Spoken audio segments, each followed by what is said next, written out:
students, you can see on your screen issue of shares, company account, forfeiture and reissued.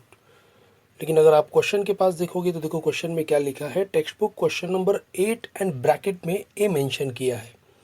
आपके text book में ये जो question number 8 है इसमें A B C ऐसे 3 अलग अलग सिचुएशन आपको दिए हुए हैं और उन तीनों अलग अलग सिचुएशन में आपको जर्नल एंट्री पास करना है। लेकिन एक वीडियो लेक्चर में वो तीनों सिचुएशन एक्सप्लेन करना थोड़ा सा लेंदी हो जाएगा और आपको समझने के लिए भी थोड़ी दिक्कत आएगी। इसके लिए आज के इस वीडियो लेक्चर में सबसे पहले टेक्स्ट बुक क्वेश्चन नंबर 8 में जो ए सिचुएशन आपके सामने दिया है उस ए सिचुएशन में किस तरह अकाउंट बनाए जाते हैं, किस तरह जर्नल एंट्री पास करने से पहले हमें कुछ नेसेसरी लेजर अकाउंट बनाने होंगे। और यही वजह थी कि मैंने क्वेश्चन नंबर 8 अभी तक अपलोड नहीं किया था। तो आज मैं सबसे पहले आपको फॉरफीचर और का जब री इशू होता है तो किस तरह अकाउंट में उसका पोस्टिंग होता है वो पहले एक्सप्लेन करूँगा और लेजर का पोस्टिंग समझाने के बाद फिर मैं आपको इस क्वेश्चन से रिलेटेड जो भी जर्नल एंट्री है वो एक्सप्लेन करूँगा। So you can see on your screen question number 8A। पहले क्वेश्चन बहुत अच्छी तरह समझ लो, क्योंकि अगर क्वेश्चन समझ में आया तो ही मैं आपको जो उसका जर्नल एंट्री बता रहा हूँ वो आपको समझ में आएगा। Asha limited forfeiture 100 equity shares ₹20 each. First try to understand कि फॉरफीचर का मतलब क्या होता है। फॉरफीचर का मतलब सिंपल है, कैंसिल करना। ओके, जिनको वो शेयर इशू किए थे उनसे वो शेयर निकाल के लेना, टोटली वो शेयर कैंसिल करना। ओके, सो आशा लिमिटेड ने टोटल 100 इक्विटी शेयर, एक शेयर 20 रुपीज़ का था, so total 100 equity share cancel कर दिए, फॉरफीचर कर दिए हैं। क्यों? अभी फॉरफीचर क्यों किए वो भी ज़रा समझ लो। एक शेयर का फेस वैल्यू 20 रुपीज़ है, fully called up. Now what is the meaning off fully called up? मेरे पहले वीडियो में मैंने आपको ये सब एक्सप्लेन किया था। कॉल्ड अप का मतलब क्या होता है, पेड अप का मतलब क्या होता है।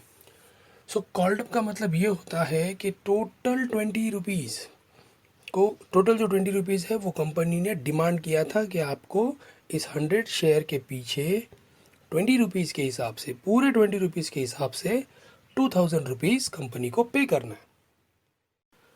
नाउ ट्राई टू अंडरस्टैंड कि ये जो 100 शेयर्स है ये फॉरफीचर क्यों हुए।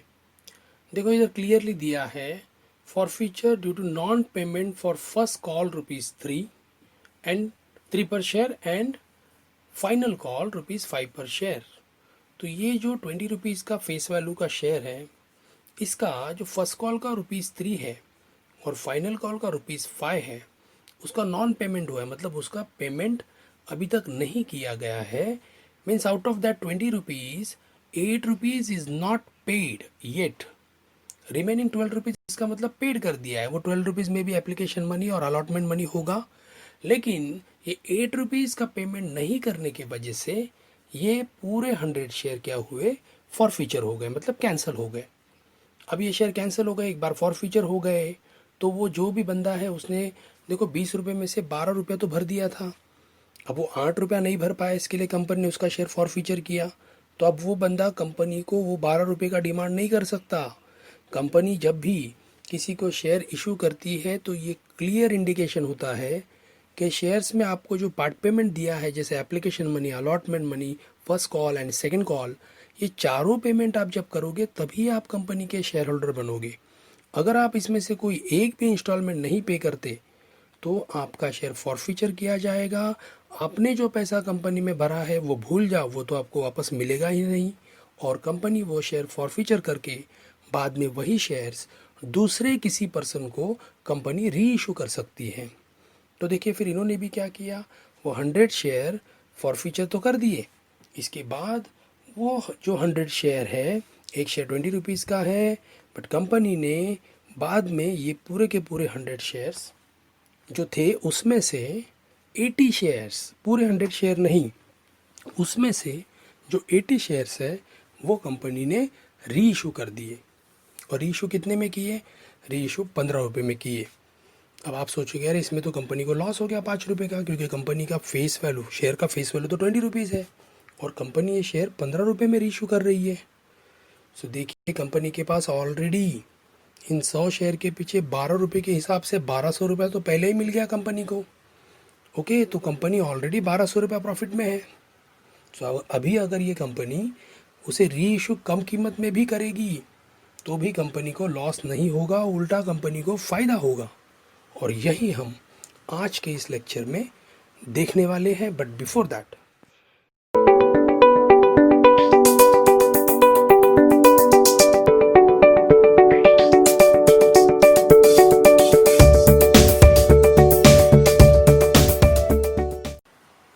लेट्स सी, आपके स्क्रीन पे अभी आपको एक शेयर फॉर फ्यूचर अकाउंट दिख रहा है। उसका पहले मैं आपको फॉर्मेट एक्सप्लेन करने वाला हूँ।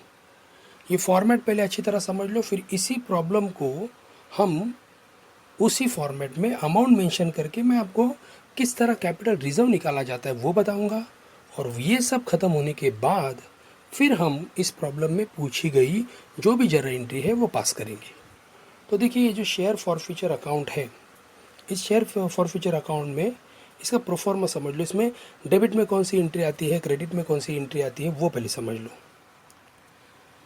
सबसे पहले क्रेडिट में ये आपका जितना भी शेयर फॉरफीचर होता है, और फॉरफीचर होने के बाद वो जितने भी शेयर है उसमें जितना पैसा कंपनी के पास आ गया है वो पैसा शेयर फॉरफीचर अकाउंट के क्रेडिट में लिखा जाता है। जो एंट्री अभी आपको क्रेडिट साइड में दिख रहा है, bye equity share capital account लिख के। आपको और अच्छी तरह समझने के लिए देखो, ब्रैकेट में मैंने उसको मेंशन किया है, total amount receive of forfeiture shares. इसका मतलब अभी ऊपर का एग्जांपल ले लो। देखो, ऊपर के एग्जांपल में 100 शेयर कंपनी ने इशू किए थे, एक शेयर 20 रुपीज़ का था। लेकिन ये 100 शेयर जिसको भी इशू किए थे उसने 20 रुपीज़ में से 8 रुपीज़ नहीं भरा है, लेकिन उसने 12 रुपीज़ तो भरा है।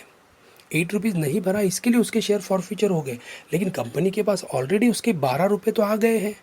वो जो 12 रुपये है 100 शेयर के पीछे, एक शेयर का 12 रुपया, 100 शेयर का 1200 रुपया, वो हम इधर लिखने वाले हैं। तो इस जगह शेयर फॉरफीचर अकाउंट के क्रेडिट में आपको हमेशा वो अमाउंट मेंशन करना है जो आपके पास वो शेयर फॉरफीचर आपने कर दिए, लेकिन फॉरफीचर करने से पहले जितना अमाउंट आपके पास आ गया वो आप हमेशा शेयर फॉरफीचर अकाउंट के क्रेडिट में शो करोगे। क्या लिखोगे? By equity share capital account. Now अब ये समझ लो, to balance carried down, debit में लास्ट में टू बैलेंस कैरेट डाउन में क्या लिखना होता है? इधर आपको ये लिखना होता है कि आपके पास जो शेयर थे उसमें से आपने, सपोज अभी इधर देखा आपने 100 शेयर थे, 100 में से उसने 80 शेयर री इशू किए। तो जो शेयर कंपनी ने री इशू नहीं किए वो इधर लिखा जाता है to balance carried down. Bracket में मेंशन किया देखो, forfeiture shares which not yet reissued. ऐसे फॉरफीचर शेयर जो अभी तक री इशू नहीं किए हैं, जैसे कि इस ऊपर वाले प्रॉब्लम में 100 शेयर फॉरफीचर हुए, उसमें से 80 शेयर री इशू हो गए। तो कितने शेयर री इशू नहीं हुए? 20 शेयर री इशू नहीं हुए, वो हम इधर लिखेंगे टू बैलेंस कैरेट डाउन। देखो, ये जो मैं बता रहा हूँ ये समझना बहुत ज़रूरी है कि शेयर फॉरफीचर अकाउंट में डेबिट में और क्रेडिट में क्या क्या लिखा जाता है, क्योंकि तभी आपको समझ में आएगा कि कैपिटल रिजर्व मैंने कैसे निकाला है। सो आई एम रिपीटिंग अगेन, आप क्रेडिट में सबसे पहले वो अमाउंट लिखोगे by equity share capital account, लेकिन अमाउंट वो लिखोगे जो अमाउंट आपके पास फॉरफीचर शेयर का जो अमाउंट आपके पास रिसीव हुआ है।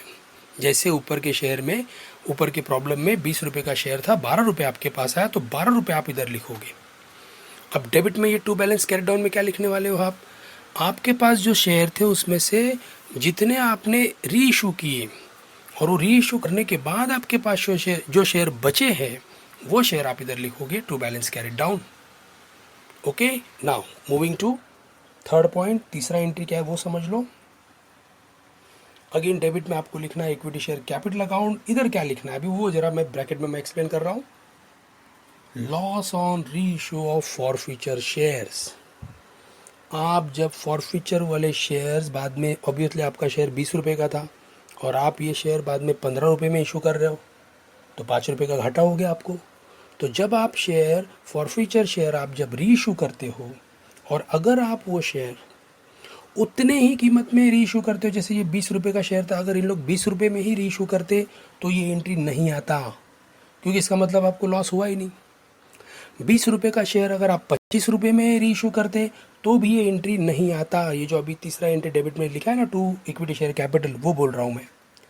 ये जो 20 रुपये का शेयर फॉरफीचर हुआ है, अगर वो 20 रुपये में ही कंपनी री इशू करे तो ये एंट्री नहीं आएगा। वो शेयर अगर कंपनी 20 रुपये से ज़्यादा कीमत में री इशू करे, फॉर एग्जांपल 25 रुपये में, तो भी एंट्री नहीं आएगा। लेकिन अगर कंपनी वो शेयर 20 रुपये का शेयर 20 रुपये से कम कीमत में री इशू करती है तो इसका मतलब कंपनी को घाटा हो रहा है। तो वो जो लॉस है वो हम इधर दिखाएंगे। जैसे इस प्रॉब्लम में 20 रुपये का शेयर कंपनी ने बाद में री इशू किया 15 रुपये में, मतलब एक शेयर के पीछे कंपनी को 5 रुपये का लॉस हो रहा है। वो अमाउंट हम इधर लिखेंगे। तो इस तरह देखो, आपको ये 3 अमाउंट लिखना है, और जब आप इस अकाउंट को क्लोज करोगे तब आपको डेबिट साइड में जो बैलेंस मिलेगा, that balance is called as capital reserve account. Balance if any, not necessary every time ये कैपिटल रिजर्व आता है, कभी कभी नहीं भी आएगा। तो देखो ये प्रोफॉर्मा समझ लो। वापस एक बार बता रहा हूँ। नंबर 1, क्रेडिट साइड में आप वो अमाउंट लिखने वाले हो जो फॉर फ्यूचर शेयर का आपके पास पैसा आया है वो। डेबिट साइड में टू बैलेंस कैरिड डाउन में आप वो अमाउंट लिखने वाले हो जो शेयर आपने फॉर फ्यूचर हुए शेयर अभी तक री इशू नहीं किए। देन डेबिट साइड में टू इक्विटी शेयर कैपिटल में आप क्या लिखने वाले हो, आपने अगर वो 20 रुपये का शेयर है उससे कम कीमत में अगर आपने उसको री इशू किया तो जो लॉस आपको होने वाला है वो अमाउंट आप इधर डेबिट में लिखने वाले हो। ओके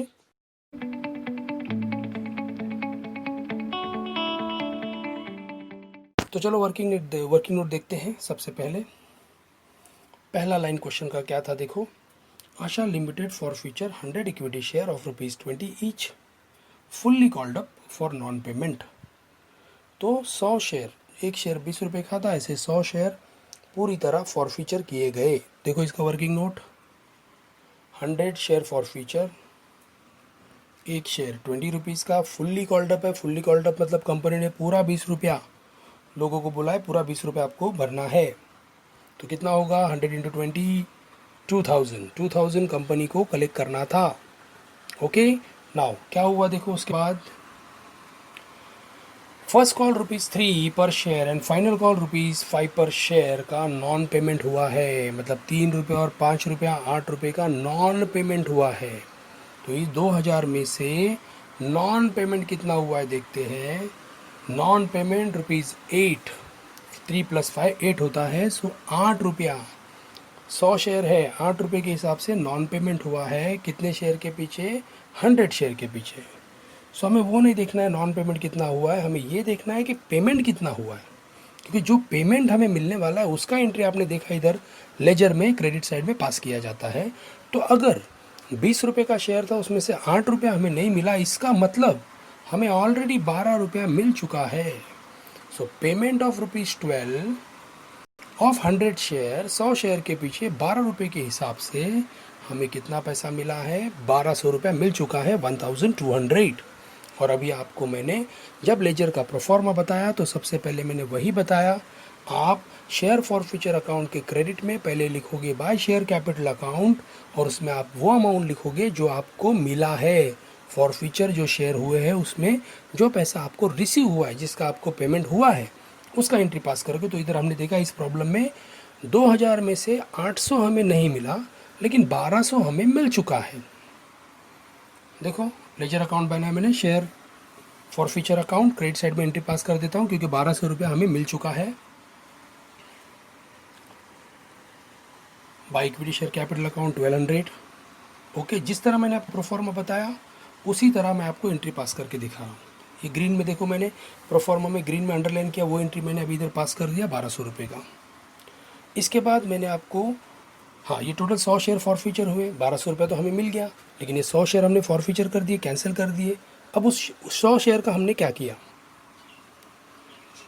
उस 100 शेयर में से जो 20 शेयर्स थे येट नॉट टू बी री इशूड, वो अभी तक हमने री इशू नहीं किए हैं।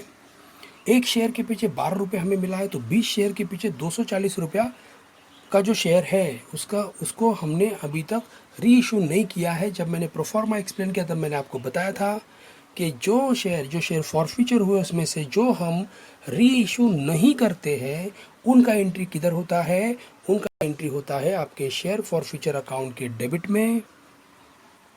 देखो इधर अंडरलाइन किया मैंने प्रोफॉर्मा में, इधर टू बैलेंस कैरेट डाउन के नीचे ग्रीन लाइन दिया है, वो एंट्री अब मैं पास करने जा रहा हूँ। That is to balance carried down 240 rupees. 240 rupees कैसे आया समझ लो। देखो 20 शेयर आपके पास टोटल 100 शेयर थे, 100 शेयर फॉरफीचर हो गए, 100 में से आपने 80 शेयर आपने रीइशू कर दिए। मतलब कितने शेयर आपने रीइशू नहीं किए, 20 शेयर आपने रीइशू नहीं किए। एक शेयर के पीछे आपको 12 रुपये मिला था, तो 20 शेयर के पीछे आपको मिले 240 रुपया। तो ये मेरा प्रोफॉर्मा के हिसाब से मैंने जो आपको स्टार्टिंग में एक्सप्लेन किया उस हिसाब से मैंने सेकेंड एंट्री पास कर दिया। अब हम देखते हैं, ये तो हमने री इशू नहीं किए उसके बारे में मैंने बताया। अब री इशू किए उसमें क्या हुआ देखते हैं। हमने कितने शेयर री इशू किए आपको क्वेश्चन में दिखेगा। कंपनी ने टोटल, ये देखो अंडरलाइन किया है, सो इस अंडरलाइन से आपको पता चलेगा 80 शेयर्स ऑफ दीज री इशू एट ₹15 पर शेयर। 100 में से 80 शेयर री इशू किए, लेकिन री इशू किए 15 रुपये में। मतलब एक शेयर के पीछे हमें 5 रुपये का घाटा हुआ। और मैंने बताया था आपको, प्रोफॉर्मा एक्सप्लेन करते समय बताया था कि आपको 3 अमाउंट लिखना होता है। नंबर 1, शेयर फॉरफीचर के क्रेडिट में आपको कितना पैसा मिला है फॉरफीचर शेयर का। फिर डेबिट में टू बैलेंस कैरेट डाउन, कितने शेयर आपने री इशू नहीं किए। और फिर डेबिट में to equity share capital account, जिसमें आपको ये लिखना होता है कि आपको री इशू करते समय कितने का घाटा हुआ, कितने का लॉस हुआ। तो अभी हमने देखा 20 रुपये का शेयर है, लेकिन हमने री इशू किया 15 रुपये में। इसका मतलब हमें 80 शेयर री इशू करते समय एक शेयर के पीछे 5 रुपये का लॉस हुआ है। देखो 80 शेयर्स री issued at a loss of ₹5। So 5 into 80, 400 रुपये का हमें घाटा हुआ है। और अब ये 400 रुपये का एंट्री प्रोफॉर्मा जब मैंने एक्सप्लेन किया तब बताया था, वो मैं डेबिट साइड में पास कर रहा हूँ। देखो इधर मैंने अंडरलाइन किया प्रोफॉर्मा में पहले to equity share capital account, अब वो एंट्री में पास कर रहा हूँ 400। तो इस तरह आपको एक वर्किंग नोट में एक लेजर अकाउंट बना के ये 3 अमाउंट मेंशन करना है। अमाउंट नंबर 1, फॉरफीचर का कितना पैसा आपके पास रिसीव हुआ है, जो शेयर फॉरफीचर हुए थे उसका कितना पैसा आपके पास रिसीव हुआ है। नंबर 2, कितने शेयर आपने अभी तक री इशू नहीं किए, वो डेबिट में लिखना है, to balance carried down. And number 3, share जब आपने री इशू किए तब आपको कितने का घाटा हुआ, वो आप डेबिट में दिखाओगे। अगर घाटा हुआ तो ही दिखाओगे, नहीं हुआ तो नहीं दिखाओगे। तो अब चलो मैं मेरा लेजर क्लोज करता हूँ। तो मैं लेजर का मुझे क्रेडिट साइड हेवी दिख रहा है 1200। Same I will post to the debit side 1200। और इस 1200 में से अगर मैं 400 और 240 माइनस करूँगा, then I will get capital reserve, that is 560 rupees. 560 रुपये का इस पूरे डील में कंपनी को फ़ायदा हुआ है। तो इस तरह देखो कैपिटल रिजर्व कैसे निकाला जाता है, ये मैंने आपको एक वर्किंग नोट, एक प्रोफॉर्मा और एक वर्किंग नोट से एक्सप्लेन कर दिया।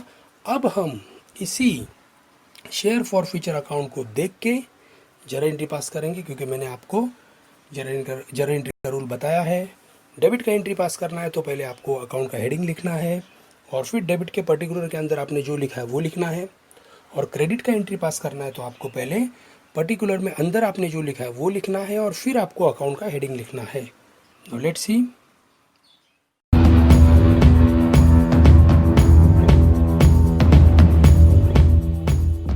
तो यू कैन सी वो जो लेजर अकाउंट था शेयर फॉरफीचर अकाउंट, वो वैसे के वैसे मैंने स्क्रीन पे लेके आया हूँ मैं।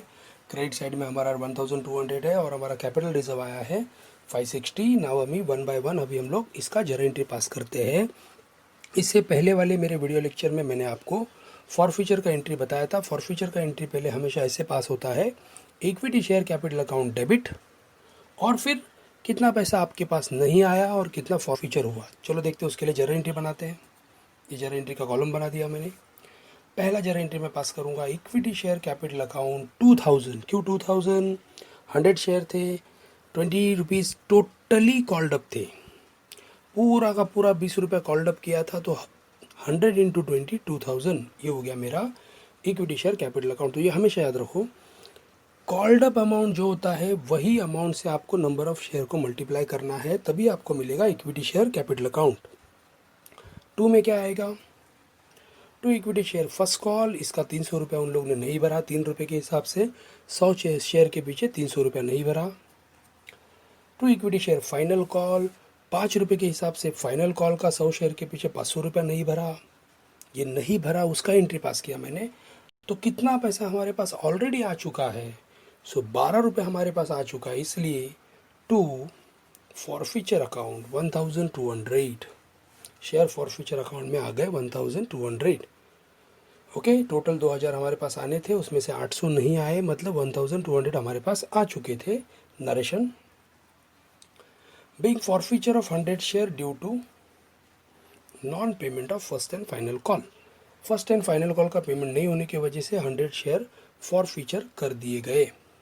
ये हो गया हमारा पहला जर्नल एंट्री फॉरफीचर का। देखो स्टूडेंट, जब भी अभी तक मैंने आपको लेजर को देख के जर्नल एंट्री कैसे पास किया जाता है, ये रूल मैंने आपको जब भी मेरे वीडियो लेक्चर में एक्सप्लेन किया है, तभी हमेशा मैंने आपको एक चीज़ बताई है कि किसी भी लेजर का अगर डेबिट साइड का एंट्री अगर आपको पास करना है तो पहले आप हेडिंग लिखोगे और फिर डेबिट के अंदर आपने जो 2 में लिखा है वो लिखोगे, तो आपका डेबिट साइड का जर्नल एंट्री पास होगा। और अगर आपको क्रेडिट साइड का एंट्री पास करना है तो पहले आपने उस लेजर के क्रेडिट में क्या लिखा है वो पहले लिखना है और फिर हेडिंग लिखना है। तो वो ये जो हमारा लेजर है, इस लेजर का ये जो क्रेडिट का एंट्री ऑलरेडी मेरा जर्नल में पास हुआ है, वो मैं आपको ज़रा अंडरलाइन करके दिखा देता हूँ। ये देखिए, bye equity share capital account, ये एंट्री मेरा देखो इधर पास हुआ है। ये क्रेडिट का एंट्री है, तो मैंने जो रूल बताया उसके हिसाब से क्या होगा, क्रेडिट का एंट्री होगा तो पहले अंदर का नाम, so equity share capital account debit, फिर heading to share forfeiture. ये देखो जर्नल, ये पहला जर्नल एंट्री हमने जो पास किया उसमें वो एंट्री देख लो। ये देखो अंडरलाइन किया मैंने 1200 रुपये का entry, equity share capital account debit to share forfeiture account 1200 रुपया। तो इसका मतलब इस लेजर में ये जो मेरा क्रेडिट साइड का एंट्री है वो ऑलरेडी पास हो चुका है। अब मैं आगे का एंट्री एक्सप्लेन करने से पहले आपको एक छोटा सा वर्किंग नोट दिखाता हूँ। पहले री इशू का टोटल 80 शेयर हमने रीइशू किए। एक्चुअली हमारे एक शेयर का फेस वैल्यू 20 रुपया था, तो 80 शेयर का 20 रुपये के हिसाब से हमारे पास 1600 रुपये आना चाहिए था, लेकिन हमने वो शेयर रीइशू किए हैं 15 रुपीज़ ईच। तो 15 रुपये के हिसाब से अगर मैं 80 शेयर इशू करूँगा तो मेरे पास आएंगे 1200। आने चाहिए थे 1600, लेकिन आए 1200। इसका मतलब री इशू में मुझे 400 का लॉस हुआ है, 400 का घाटा हो गया। अब ये एंट्री हम इधर पास करेंगे जर्नल में। देखो, आपको पता है जब भी हम शेयर इशू करते हैं तो हमारे पास पैसा आता है, तो पहले आएगा बैंक अकाउंट डेबिट। पैसा कितना है हमारे पास, 1200 रुपया ही आया, लेकिन जो शेयर हमने री इशू किए हैं उससे हमारे पास आना चाहिए था 1600 रुपया। सो टू इक्विटी शेयर कैपिटल 1600 रुपया, 1600 आया सिर्फ 1200। तो मेरा डेबिट साइड में 400 का शॉर्टेज है, तो ये जो 400 का शॉर्टेज है, जो आपको लॉस हुआ है, वो एंट्री ऑलरेडी आपको इधर शेयर फॉर फ्यूचर अकाउंट में दिख रहा है। देखो डेबिट साइड में to equity share capital 400 rupees, तो वो मैं इधर लिखूँगा share forfeiture account 400। Okay, ये भी एंट्री आप इधर देख सकते हो। देखो इस लेजर को देख के ये एंट्री पास हो रहा है। किसी भी लेजर का डेबिट साइड का एंट्री अगर आपको पास करना है तो पहले हेडिंग लिखते हैं, तो share forfeiture account debit to equity share capital account. आगे देखो इधर ये एंट्री 400 वाला। Narration being reissue of 80 shares ₹15 per share and suffer a loss ₹5 per share on 80 shares. 80 share के पीछे 5 रुपये का हमने लॉस सफ़र किया और हमें टोटल 400 रुपये का लॉस हो गया, क्योंकि 1600 रुपये हमारे पास आना चाहिए था, लेकिन आया सिर्फ 1200 रुपया। लेकिन तो भी कंपनी प्रॉफिट में, देखो लेजर में आपने देख लिया कंपनी को इस सब डील में 560 रुपीज़ का प्रॉफिट हुआ है। और अब मैं ये जो 560 का एंट्री पास करने जा रहा हूँ, अगेन हम लोग हमारा वही रूल याद रखेंगे। किसी भी लेजर को देख के जरा एंट्री पास करते समय पहले हेडिंग, डेबिट का एंट्री रहेगा तो पहले हेडिंग लिखा जाता है, और हेडिंग हमारा इधर है लेजर का शेयर फॉर फ्यूचर अकाउंट, और अंदर जो ब्लू में आपको दिख रहा है कैपिटल रिजर्व अकाउंट, ये होगा मेरा लास्ट जरा एंट्री। उसको देखो, ये अभी 400 वाला एंट्री को मैंने अंडरलाइन कर दिया। ये देखो लास्ट एंट्री मेरा कैपिटल रिजर्व वाला एंट्री मैं अभी पास कर रहा हूँ। Share forfeiture account debit 560 to capital reserve account 560 being profit, ये नरेशन अच्छी तरह समझ लो, being profit remaining after reissue on 80 forfeited equity shares to capital reserve, and the amount of forfeited on 20 shares not yet reissued remained in share forfeiture account। इसका पूरा हिंदी में अनुवाद समझ लो कि हमने जो 80 शेयर्स जो फॉरफिटेड थे, जो री इशू किए, उसमें हमें जो भी प्रॉफिट हुआ वो प्रॉफिट हमने कैपिटल रिजर्व में ट्रांसफ़र कर दिया। और जो 20 शेयर, क्योंकि 100 शेयर थे हमारे पास, उसमें से 80 हमने री इशू किए हैं, सो 20 शेयर 20 शेयर्स अभी तक हमने री इशू नहीं किए हैं, तो उसे हमने उसका बैलेंस शेयर फॉरफीचर अकाउंट में दिखाया है।